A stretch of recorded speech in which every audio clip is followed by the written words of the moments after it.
put your hands together for Claire Gasamagera.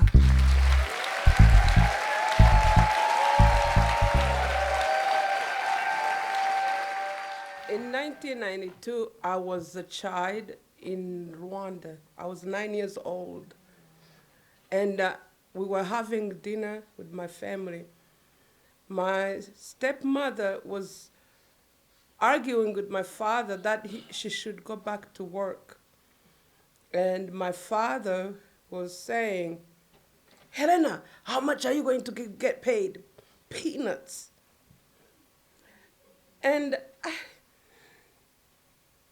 immediately, every time they will have an argument, my stepmother nose will flash red, and her cheeks will be red, and she will avoid eye contact with my father, and she will keep serving and making sure everybody has food as if nothing happened. And they kept arguing, and then my father, go back in the kitchen where you belong with the children. And each time they will have an argument, my dad will roar that she has to go in the kitchen with the children. And she will come and grab us like a chicken grabbing chicks, and then we'll be in the kitchen. My father was a 6 feet 3 inches man, big. He had a big voice, and he was a giant, like almost 300 pounds. And his voice commanded was so big. Those men who have, ooh. And he was the mayor of our city. So he had a layer after layer of power.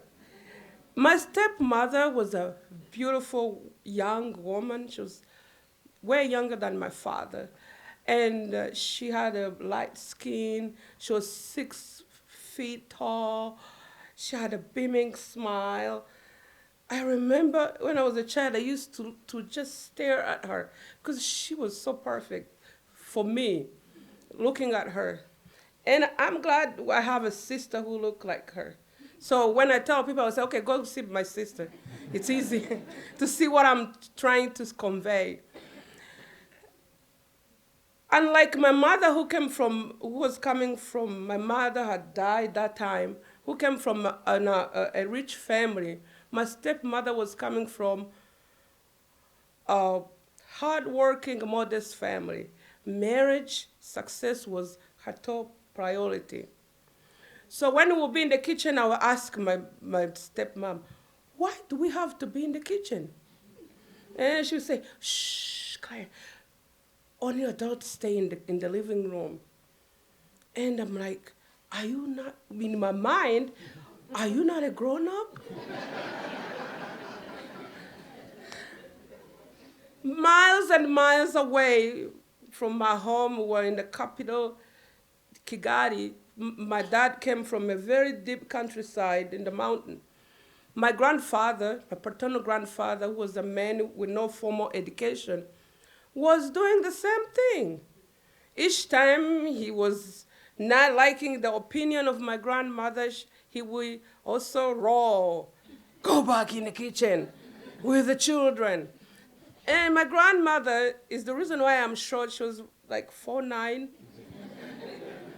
and wearing skirt on top, like layers of skirt, smelling tobacco leaves and butter. She was a typical country woman. And we'll be off in the kitchen. I didn't like to be in the kitchen because for me, it was a place where women are confined whenever they raise their voice. And that time, they start teaching women, girls, about the reproduction, how to take care of a husband, to do house chores, and they will be singing songs like lullaby, like, let me sing. Sometimes I feel like it's obvious everyone understands what it means. Like a song like, Willy we home rumwari warara ye wiriwe rumwari yubaha nyina. So they will keep singing those songs with those words, preparing a young girl to become a woman. And I didn't want that.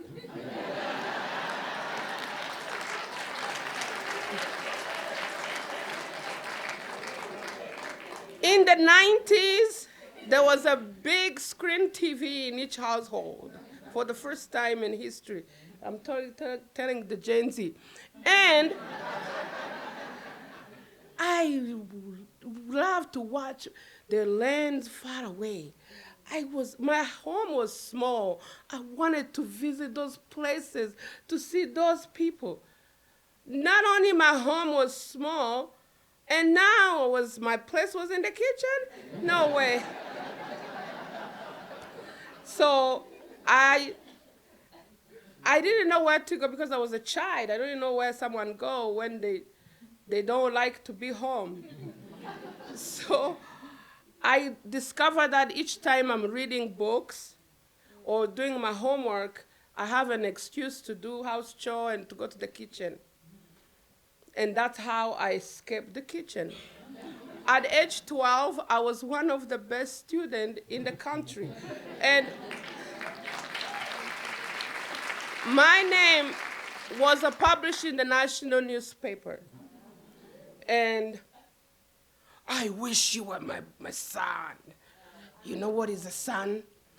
Oh, congratulations. In my mind, I'm like, what do boys have I don't have? I couldn't understand. So I kept running away from the kitchen. I didn't know even how to boil an egg. I'm not ashamed of that because I didn't want to do anything with the kitchen. And when I finished high school, again, I was one of the top 10 students in the country. And because I was doing science, the First Lady gave me a scholarship to go study overseas, but I didn't get to go. Because it's another story why I didn't go. But they gave me a national scholarship. And I went to college. That's when I was introduced to feminism. I was like, yeah! Those men standing on our shoulders and telling us what to do. Yeah, I am a feminist. In that meantime, my maternal uncle was selling my mom's inheritance. My maternal uncle was a highly functional alcoholic. She was, I'm sorry with the pronoun, we only have one pronoun. In my language, it's only men. So I always mess up pronoun. So my uncle spoke German, Russian, English, French. He was married to a Russian woman, and he had lived in Europe for decades. So he was the easygoing uncle where you go, you ask questions. You know, you feel like he's a friend. He was a friend of my father. They were roommate and classmate in Russia in the 70s. He had a typical look of the 70 Bee Gees. I don't know if people know. Yeah, with big afro and always carrying a briefcase. And the only place I could catch my uncle was in the bar. So I wanted him to give me some of the inheritance. And then he started shaming me. Why are you not in the kitchen with your children? I'm like, are you a matchmaker and I don't know? And then he said, oh yeah, at your age, I married your mom. You were here arguing. Since when a woman from a woman inheriting this country? And I was competing with the noise in the bar. And then I said, oh, under President Paul Kagame, on the Republic, we inherit, we are equal to our brothers. And then he raised the voice. He, he always drank using a bottle, not a glass. I don't know why, that's his style. He drink a little and then put it down and then raise the voice. Who is that boy who orders us how to manage our wives, sisters, mothers, and wives? Oh my God. I was scared because he was raising a voice and people are paying attention. Eventually, I could sue him, but I couldn't because he looked exactly like me. And people always thought he was my father. I didn't look like my mother. I didn't look like my father. I just looked like my uncle. And I was like, I would go in court and then argue with someone who looked exactly like me. I let it go. I kept being a feminist. I kept going to school. I kept fighting. And I graduated from college. I became a big activist. I traveled all over the world. I was able to see those land I used to see in TV.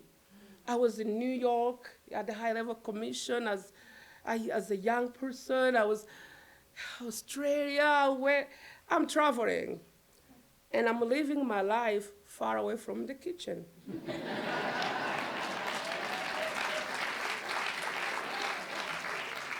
And when I turned 30, I was in the United States.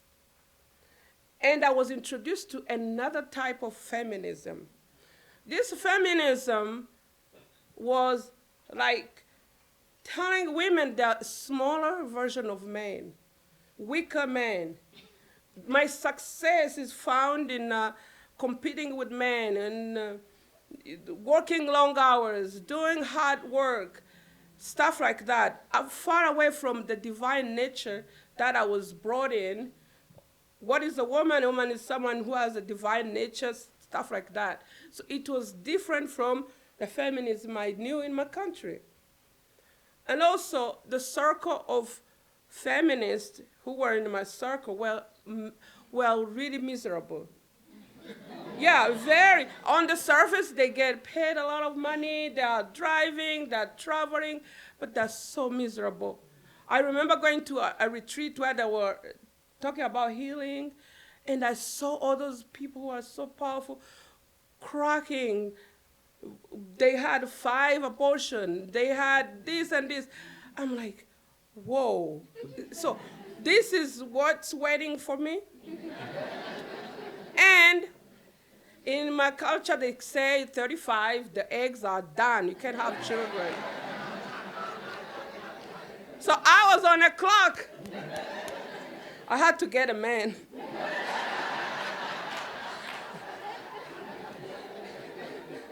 So I went online dating. And dating online is like choosing a man in a football stadium full of men. Yeah, you have all kind of choices, all kind of. So I was, apart from my job, my day job, I was falling out of love, falling in love, falling out of love, falling in love. That was my job because I had a clock, 35. By the grace of God, I settled with one by age 34, few months from my.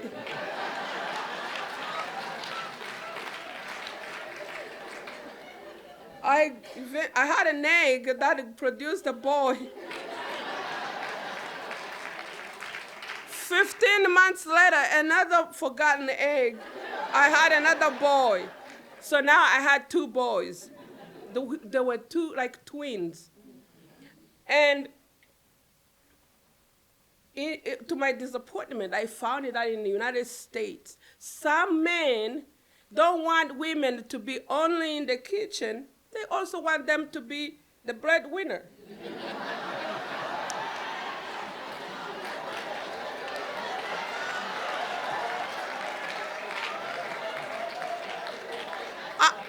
Unlike my stepmother was like a flower in the house, showered with luxurious gift and smelling good. And, now I have to work, do everything.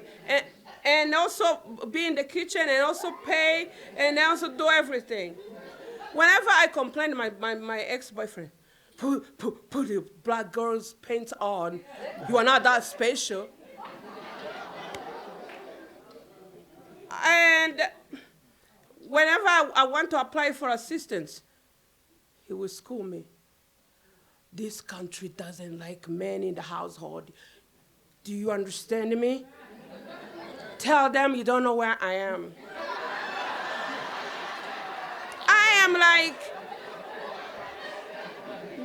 is it the patriarchy in reverse? Men in my country want to take care of me and manage me. I'm a project to be managed. And now men in America want me to do what, Yeah, everything. Which one is better? That started. Which one am I going to choose at this point? So the pandemic was the breaking point. I had months with 2 babies to be with an abusive relationship. I'm glad my sister talked about first step because I ran to first step and I was able to get out of that relationship. And that's when it occurred to me that I can go back in the kitchen. My boys, my sons, they eat like grown men. One is here and he's only 7, but he's the size here. They are so big, they eat 3 meals a day. In between, mommy snack, mom. And I had to learn how to cook. So I am so proud to tell you that I can cook the certain style Thanksgiving. Sometimes I make a video how I'm making them so I can, show up. I know how to cook. But I don't know how to cook my African meals. Because all the time people, oh, Claire, you're from Africa, you're a good cook. They don't know I've been running away from the kitchen. I just learned to cook because I have 2 boys. Also, I realized that my stepmother, it's so funny I'm saying this because before I couldn't say it because she was like my enemy because she was forcing me to do stuff. She's a disciplinary person. But now that I'm a mother and I look back, she did a sacrifice a lot for me to be well adjusted and to be here. And the peanuts she was going to be paid when my dad died, she went back to work. And her peanuts paid for my school fees. Now I'm here, I'm educated. And I was able also to take care of her children because I am educated. She provided us a home. We never became homeless. It was a little, not big, like a mayor's salary and the kickoff. Maybe in the United States doesn't exist. The mayor, they get more money on the side. So it wasn't, but she managed to raise me and my sisters. And I realized my grandmother, she did her job. She raised my dad, and then my dad became that big, powerful person. We were able to see. And in my mind, they're not doormat to allow the patriarchy to push them down. They did what they knew with their time, with what they have, and they paved the way for me. And also, I realized that the problem is not that women go back in the kitchen. Women can be anything. Some women are called to be in the kitchen, others are called to be out of the kitchen, and there's no problem about that. The problem is women don't have the skills to get income on the side and be financially independent. That's the problem. But Some women will be in the kitchen for 3 months, others will be in the kitchen for 3 years, others will be in the kitchen on and off, mixing work and the kitchen. It's okay. There's no problem with that. And I call everybody to, especially women, to go back in the kitchen and realize that the Western feminism is very toxic. And reclaim a feminism that is family, women, and children friendly. So, ladies and gentlemen, let's go back in the kitchen. Thank you.